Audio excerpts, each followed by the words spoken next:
Hello there everyone, and welcome back to Napoleon Total War 3 with this Ottoman campaign. Last time around we saw a French attack towards our Hungarian puppet state, and we also created the Kingdom of Italy, or the Kingdom of Venice. So there's two rival Italian states right now, vying for complete control over Italy, kind of, or at least in my mind that's what's going on. I have a plan for what's going on here, but let's just quickly go over and take a look at, because I've ended turn, there's a few things that's happened. So as you can see, the Hungarians are under siege by the Prussians. Now I have an army close by that I could move in to aid the Hungarians. The problem is that Hungary was supposed to be a buffer state against a lot of the nations they're now at war with. Now we managed to get a peace treaty with France, and I'm actually trading with France, but we want to kind of keep it that way. And so, well, also I want to keep what the plan is to let Hungary die at the hands of the Prussians, then re-establish it, creating a new kingdom of Hungary, this time hopefully without them being at war with the Batavian Republic, the Prussians, the Spanish and the French. So they would keep off them. So we're gonna ignore the Hungarians, and we're gonna march to the bridge here and instead hope that the Prussians are not able to march through here. They could go for Zagreb, but that's a much further away, and I don't think, and also there's no road actually going to this bridge, so it's kind of odd that there is a bridge even here when there's no roads going there. Then also a smaller French army, I think there's a bigger one hiding in the forest as well, has moved up. Russians haven't really made any moves, which I like. They can stay there. And yeah, that's about it. Oh yes! Last time around also, the British, Henry Clinton, landed a force outside of Athens, Greece, and he's actually laying siege to it. I'm not entirely sure why. He's not just go ahead and attacking. He's got a way superior army to the garrison that I have, so I'm not entirely sure why he's doing that. Trade was blocked by the Russian Navy. Now with us no longer having to fight the French Navy, which are here, we have an opportunity to actually re-establish control in the Black Sea. So I am recruiting 3 32-gun ships. We're gonna take down the Russian one, then we're gonna make sure that nothing happens, more ships come out of Sevastopol. We're gonna attack whatever's here, which is the Russians. Take that. We're gonna move these guys back, replenish them.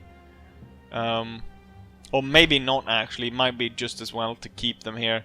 It doesn't matter that much. This one might be sent back, the brig. But otherwise we'll actually keep those there. So we'll reopen the trade and I'll actually make money. Then for Italy, my plan for Italy is we need to get to Rome, because that was I've achieved one of my goals of taking Vienna. Now taking Rome. So in the way of Rome, we've got the city of Milan, northern Italy, which is Napoleon's Italian puppet state, which I think is under the command of one of his brothers or something. I can't remember how it is. Declaring direct war on the Italian state is going to drag France back into war with us. That's not great. Trying to get a military access, I think, is very unlikely. They are indifferent to us, but I don't think they're going to allow an Ottoman army to march through them to attack Rome. Instead, what we're going to do is we're going to go directly and declare war on Rome, in which case Rome will trigger their alliance with Italy, and so we'll start a war with Italy without actually having to declare war on them, and that means that they can in turn not trigger their alliance with France. So we'll bypass them that way, and we'll march directly to Milan, take that over, and I think I probably cannot go ahead and liberate that. So what we'll do is we'll take it, and then we'll give it to our Italian state. So we'll grow our state. And then we might jump off... No, that's actually France. I would like to... because I know that one can be liberated. But once that's done, we can march down and attack Rome. And all I need, though, is... if I need to send reinforcement troops this way, I need a ship to be able to transport troops in between, because this area right here is of course part of the Vienna region, so that's part of France. We can't move through there. So once I think the British are defeated here, I can send the army here on the sloop up to this trading company up here.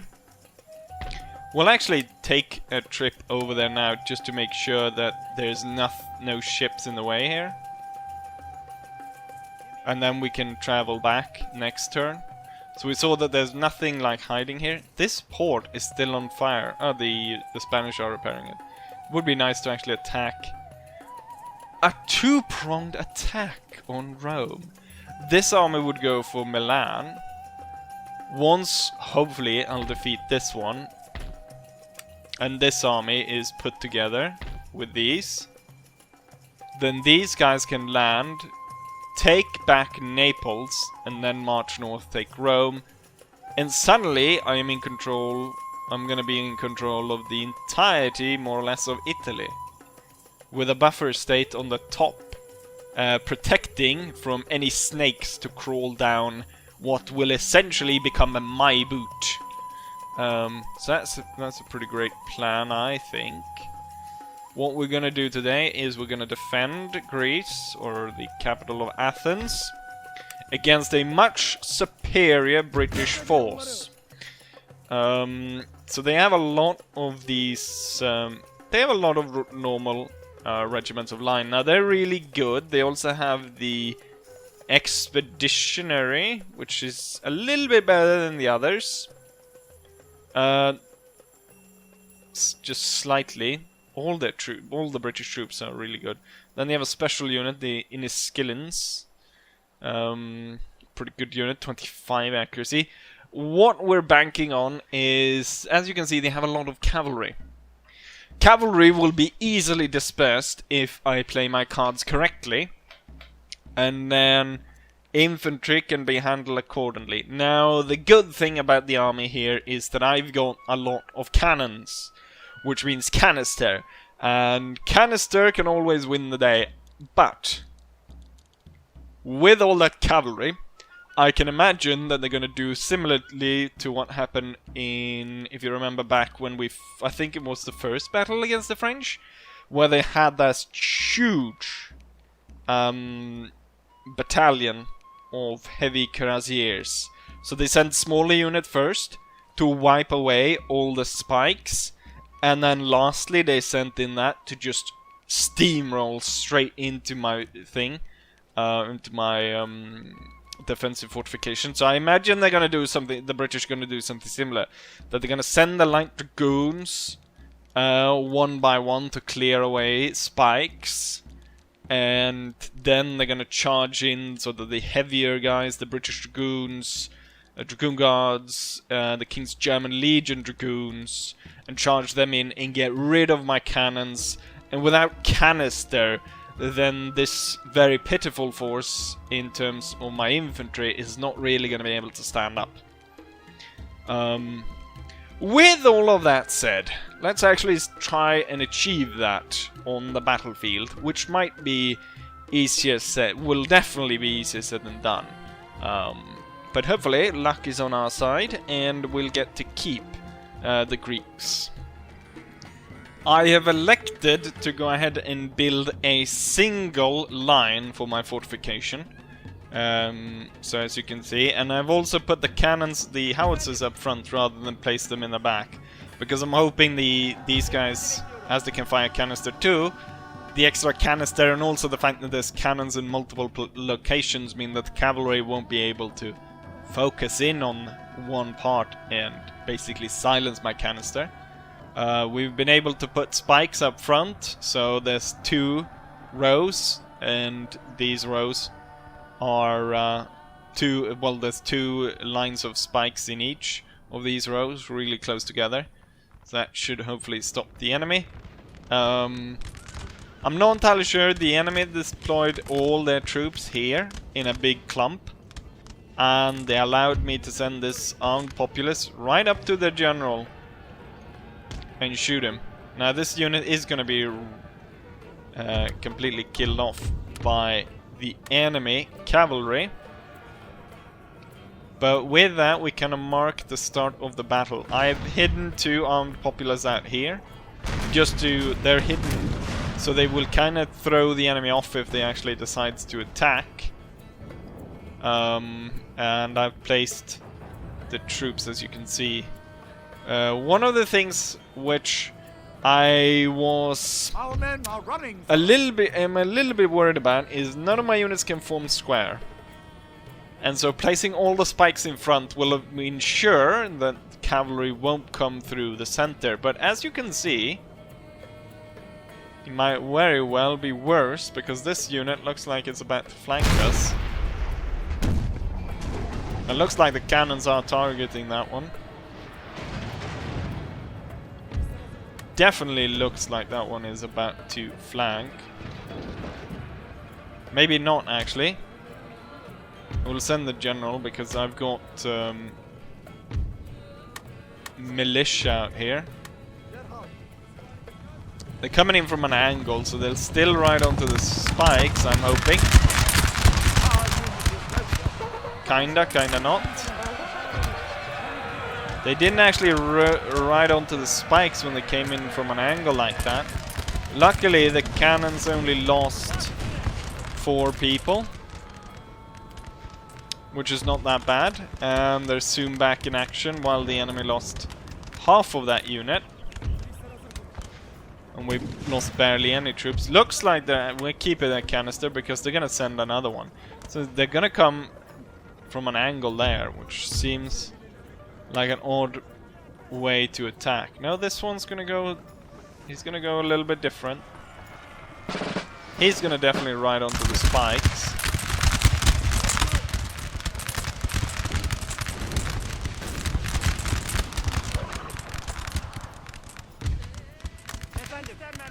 Yeah, they are riding onto the spikes.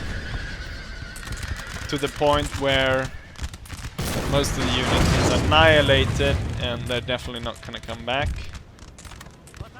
So that's good. We have taken out 2 of the enemy's light. So they had 3, and then they had the hussar as well. But then they had, what, 2 dragoons, and a number of other stuff. They're not charging everything at the same time, which is a bit odd. Which I'm not totally sure why they're doing it that way. Go ahead and fire at the dragoons. Nice shots. They're also, by riding at such an angle, they're able to avoid the spikes, which I certainly do not like. King's German Legion Hussar is moving... Oh, what are you doing? Why did you leave the cannons? And now they're coming at us. King's German Legion is definitely kinda not going into the flank. Oh, forgot to set these guys to fire at will. That flank could definitely fall if we're not careful. Luckily, The hussars kind of broke on the spikes. Okay, loads of British cavalry stuck there among the spikes, getting shot down, getting canister. Ah shit, those that King's German Legion Hussar is actually getting through. Stupid artillery. Run behind there. But most of the cavalry was sent off. But yeah, if they had sent more troops into the flank, that could have gone really bad. Luckily it didn't. And now these guys rode straight into a volley. King's German Legion is forced away with about 20 men left. And the howitzer crew came back for a second. The militia came back, so we'll put them back in order. And we'll put this unit back in order. And hopefully this unit comes back. Not entirely sure why the enemy infantry is holding back. We'll switch to round shot, maybe we can force them to come at us. I'm gonna march these guys up, we're gonna discover where they've got the cannons and maybe try to suicide charge them, get rid of them. I'm not entirely sure why you're retreating onto the battlefield. We'll have the general follow these guys, and maybe if they're within the sphere of influence, they might get persuaded to come back. Everyone else standing in neat lines. And it's like, yeah, we managed to do this pretty well. We didn't lose that many men, and these guys still like, no, we're gonna go home. Oh, now they turn up. So we've got the Inniskillens, the elite guys. Or the named regiment is gonna lead it. And then we have got regiments of foot and the expeditionary unit coming here. Unfortunate for them, I'm gonna have 3 batteries of canister ready for them as they arrive. The armed populace will probably better if you deploy in the forest. And that will kind of drag some of the troops away from the main fight, if it isn't that these guys are out at the first volley of the Inniskillens. Are you able to fire canister that far? No, you fired explosive shot behind us. Not entirely sure how that works. The British are attacking our weak flank, where we've got this broken down garrison unit. I mean, this one isn't broken down, so that was. It's fencibles and regiment of foot, so it's not too bad. We can keep the general in the center for now. I'll be able to get, most likely I'll be able to get canister up through there. Not entirely sure what the British are doing out here.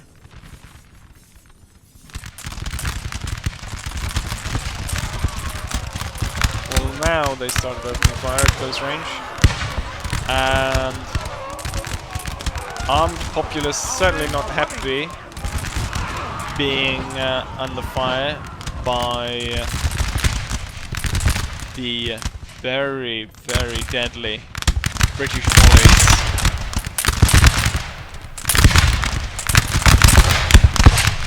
Absolutely killing the armed populace, sending them away without any trouble.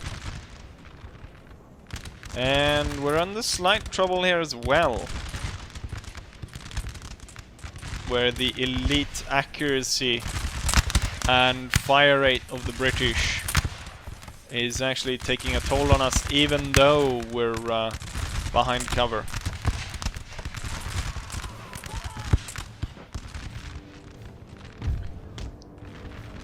retreat behind here, just if nothing more than to get the British to actually come at the main line so I can start using my bloody canister.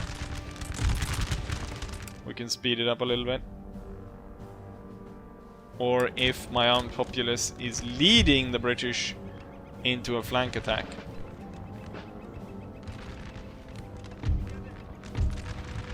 Well, they're confident now when they... the expeditionary unit is moving across that wall, is possibly going to flank attack us, which is not great.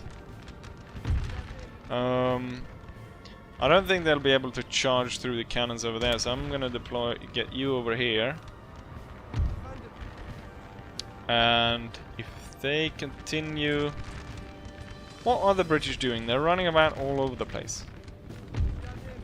What I can do is I can deploy these guys in skirmish formation, either in between here or actually get them to the wall. Okay, these two units are actually making an attempt at charging here. So the howitzer will be able to push canister down into the forest.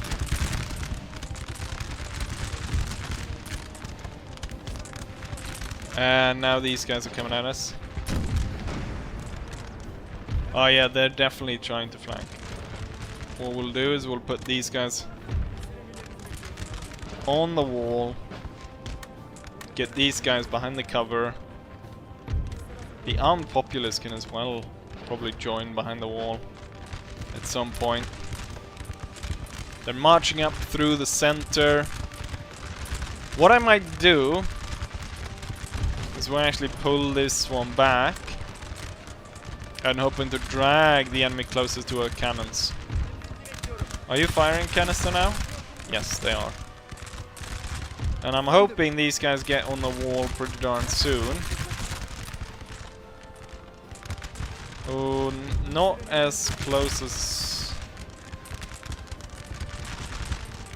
Oh, look at that, they're firing into the flank. Our general is under attack. Not great. This unit moved into kind of a bad position.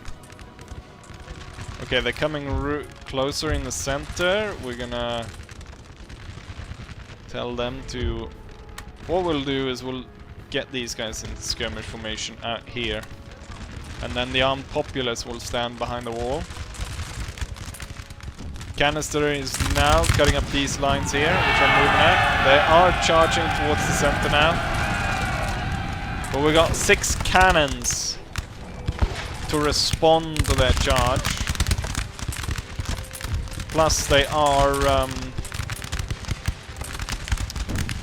firing what's it called? Barrage firing.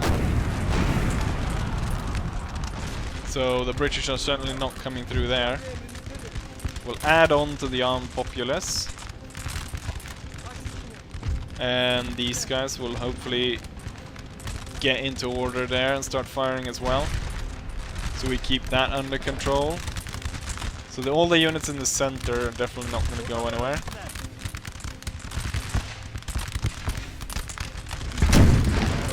Just fire towards the center and just start getting canister into that.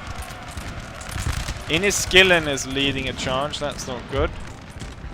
The general is moving over and that militia unit is moving over. They could very well try to break through here, and I want to stop that. At all costs, I want to kind of keep the cannons. Ooh, right in front! Ooh! And we broke that charge in the nick of time. Unless we had done that, we had been completely destroyed.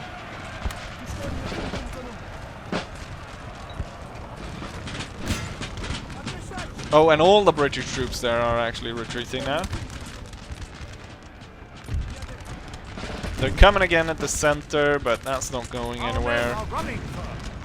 What unit's running now? This one. Ooh, it's been cut down so badly by the British fire. And even then, it's... yeah. Damn. Oh, they still got cavalry? That's not gonna go anywhere. The armed populace is actually doing okay. Well, they're holding their positions. This unit's actually lost quite a lot. Pull back. But then again, these 3 units are militia units. I want you to back up the artillery.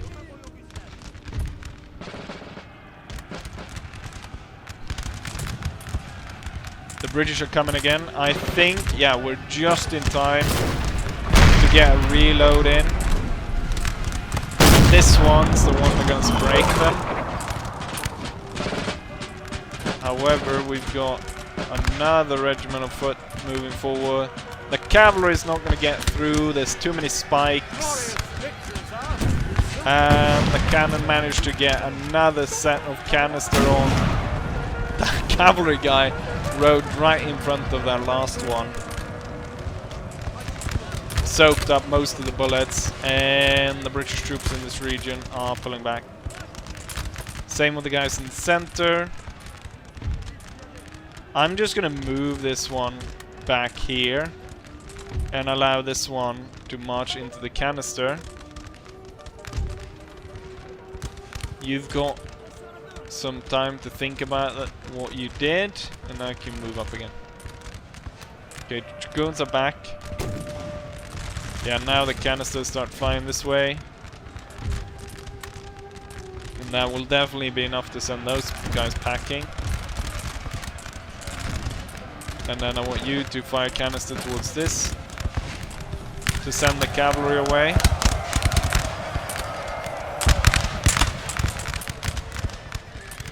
And hopefully those guys won't be seen for quite a while.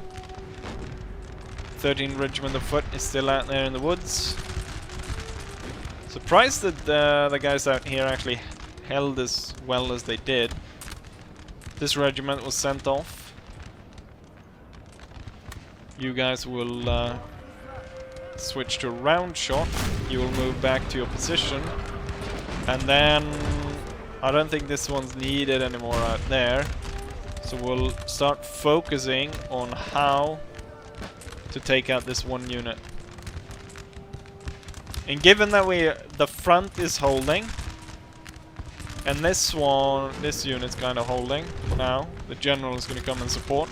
So we're going to try and flank them from over here, move behind the wall, and then outflank them on that side. Are they coming back over here? However, with canister and musket fire, we are sure to send them away. Send the 23rd packing. Wonderful. Now it's just this unit left. You can switch to fire explosive shot at those guys. And I'm actually going to tell you where to target, right in the center. And then we're going to see if we can get you guys to come out and attack these guys in the flank.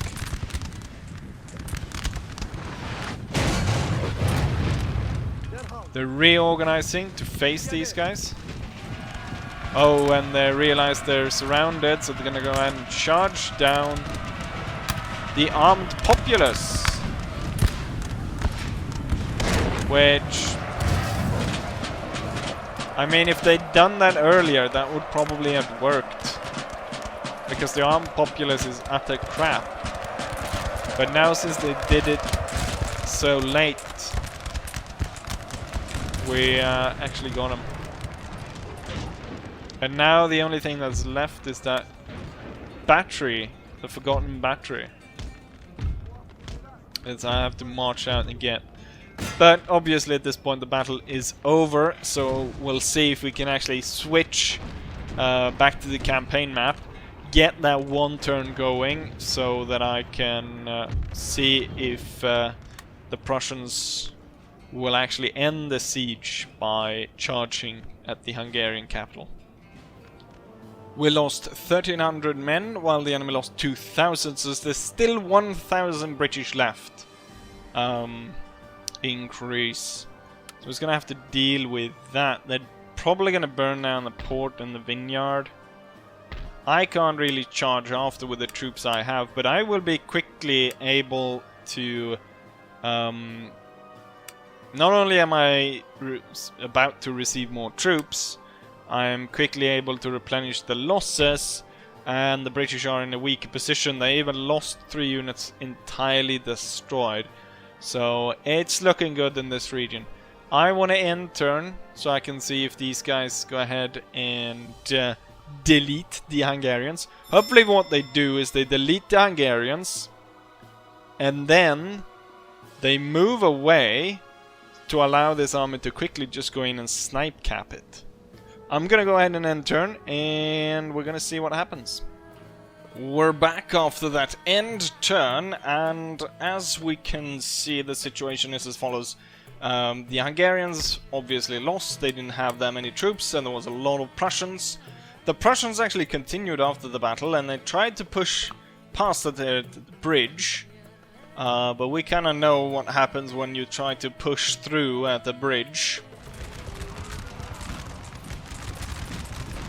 Glorious victories are soon to be yours.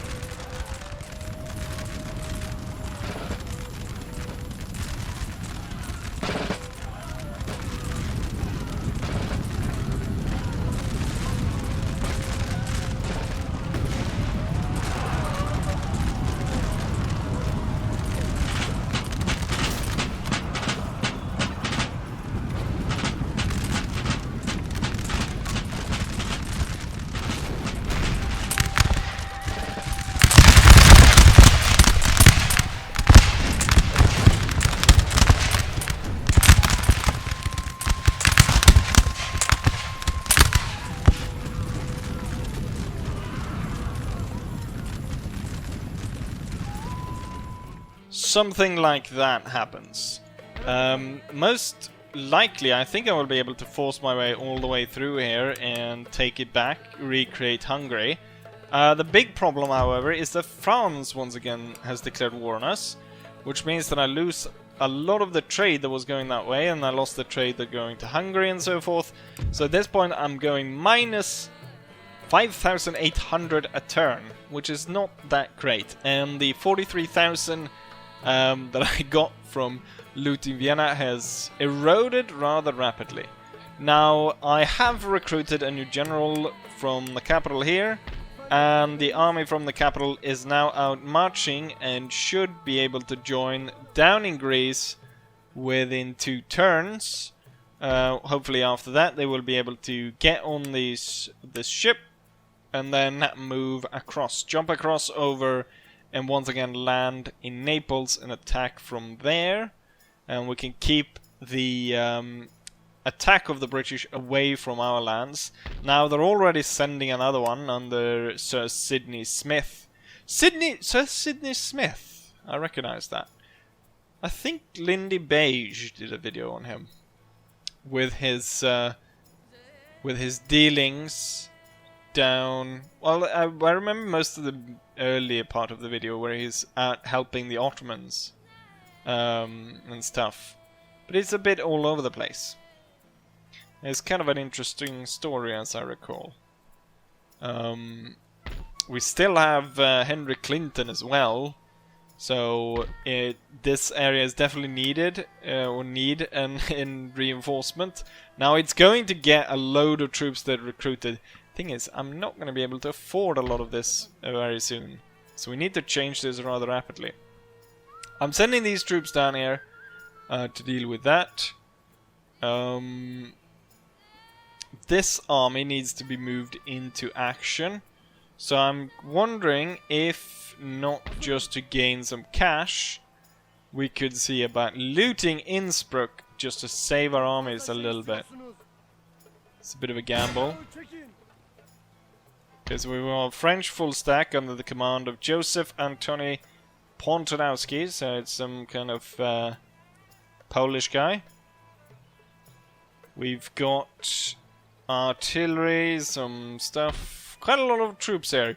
But yeah, without... I mean, I'll be able to... Well, most of the troops will revolt anyways if I can't pay them, so we have to do something. So we're gonna move there. It's a bit of a gamble. The army could be destroyed, but then again, at this point, who cares? We're gonna send, hopefully, these away. It's definitely an auto-resolve, but then again, we had some troubles with auto-resolves before. I'm gonna auto-save. Gonna auto-resolve. We still lost a surprisingly high amount, 416 men. No units lost. Both those units destroyed. Great. And I'm still able to make it all the way to the capital. However, here's a bit more difficult. I'm gonna demand surrender, and they accept. I can loot this and gain enough money to stay afloat for 3 turns if I go 6,000 roughly minus.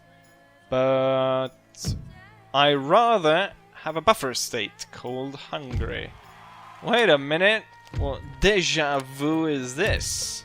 Hungary is back in the picture, and it's like everyone forgot they existed. Everyone's like, yeah, okay. And we're gonna start trade with them. They put on. I guess the last guy died, and his ugly brother took over. Wait, did he not to listen to with patience and good attention? Why on earth? I'll give you modern rifles and trade. Right, then they accept it. You should accept anything. I've put you on the map twice. This is the 2nd time. And you disrespect me like this. Jeez. How much minus do I go now? We gained about 400 from that trade. Which is, yeah, 404. That's okay for now. Good replenishment rate, and I can once again attack Vienna. Hopefully the Prussians stay away from my precious little child Hungary, and we'll be able to attack there, so I will be able to save my financial situation for now. The question is, it's going to take him 1 turn to Sir Sydney to land, and then another to attack. The question is if they're going to stop here, or if they're going to pass further on. I think it seems like they're going to stay here. I also kind of saw Spanish Navy going, so that, I don't like that. Still interesting. I mean, I kind of keep...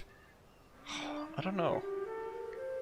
I still, you know, Rome is the goal. Once Rome is dead, then it is over. I kind of keep this rolling mostly because I was hoping to switch over from this to the World War I mod, which should be coming in a matter of weeks, like 1 or 2, hopefully, or that's what people have been telling me. Right, we got a kind of an idea of the situation. Hungary is back. We're attacking Innsbruck. I'm within striking distance of Vienna. I saved Croatia from being attacked by that Prussian army. And yes, everything's hunky-dory. I will go ahead and say as I always say. Hopefully you guys enjoy this one, and hopefully I'll see you guys for the next one. Bye.